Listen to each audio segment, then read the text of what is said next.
Brown takes the ball. Your record is going to stand the test of time.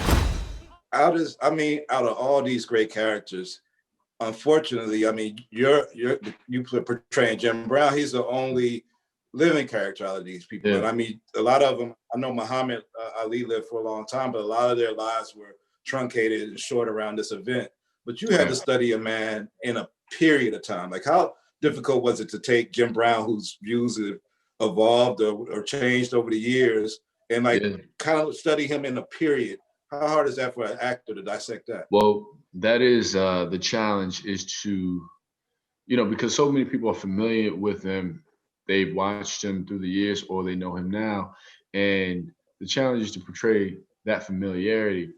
He was at a different point in his life with, with different topics and things, and even how he moved and how, he's still Jim Brown, but I needed to portray the honesty there, but also allow people to see the true essence of who he came to be. So tying those two together was sort of, it was in my wheelhouse. It kept me thinking about, am I being authentic? Which is the thing that I love, because that's the work that you got to put in and stay consistent with. So I studied him only in the 60s and maybe scratching the surface at early 70s, but didn't watch any of his films, because where we meet him here in this movie, he hadn't yet done all the film work. So I just wanted to see where he was in this era and show who he was now, which was really the interesting thing about it for me. And I really enjoyed that particular challenge. When looking at those interviews, I know that Cavett show, they had James Baldwin. They had so many interesting interviews that have come through there. How interesting was it to see him like sparring with the governor and hosting that interview? Oh man, that Dick Cavett interview with him and Lester Maddox is one of my favorite interviews ever. Not just because of this film, but just ever, because of how he composed himself and how he managed to tackle this man mentally with his intellect without barely lifting a finger, and Lester Maddox lost his cool because he could not battle Jim on the subject of race, integration, segregation, on the subject of the necessity to address the needs of the Black people. He couldn't battle Jim at his intellectual level. Because Jim defeated him mentally, he defeated himself. And I love the representation, because that's what I feel like we as Black people still go through so often today, in terms of having to battle people with ferocity that is still so composed. But it is a great representation of how to manage an obstacle in front of you.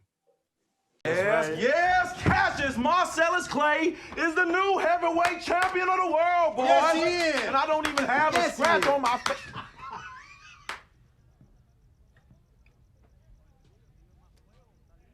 Oh my goodness. Cash. Cash? What? Cash, what?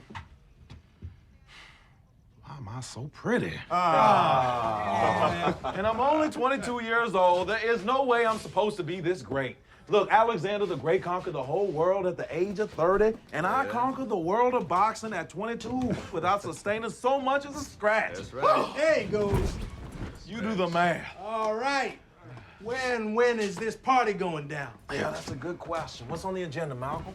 Well, I thought this would be a wonderful chance for us to reflect on what's happened tonight. Like our young brother said, there's no denying that greater forces were at work. You mean no one else is coming? Well, rest assured, my brother, you're not missing anything.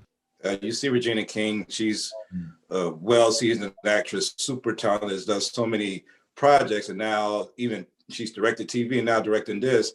But you've done your season 2. You've done a lot of work on the screen, and we hear from the other actors how professional and everything you are. Will you do that directing thing also? Do you feel is there any itch to get behind the camera and direct some projects?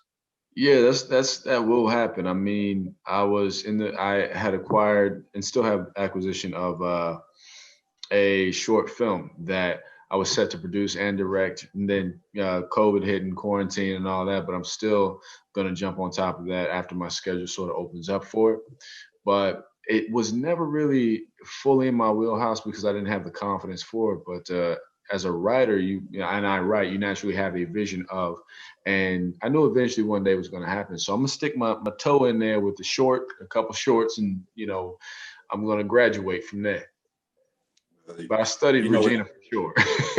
Yeah. She's amazing. She's like all-time favorite. But whatever you're doing, man, I'm a fan. I'm watch, support, cheer you on, no matter what you're doing, man. Can't wait till we get on the other side of this pandemic so we could, what I'm saying, be in the same room again, bro. Exactly, man. But it was great to see a familiar face, though, man. You popped up, I was like, you know what I'm saying? Yeah, it's dope. All right, man. Thanks for the time and thanks for the great performance. Likewise, man. Be easy, brother.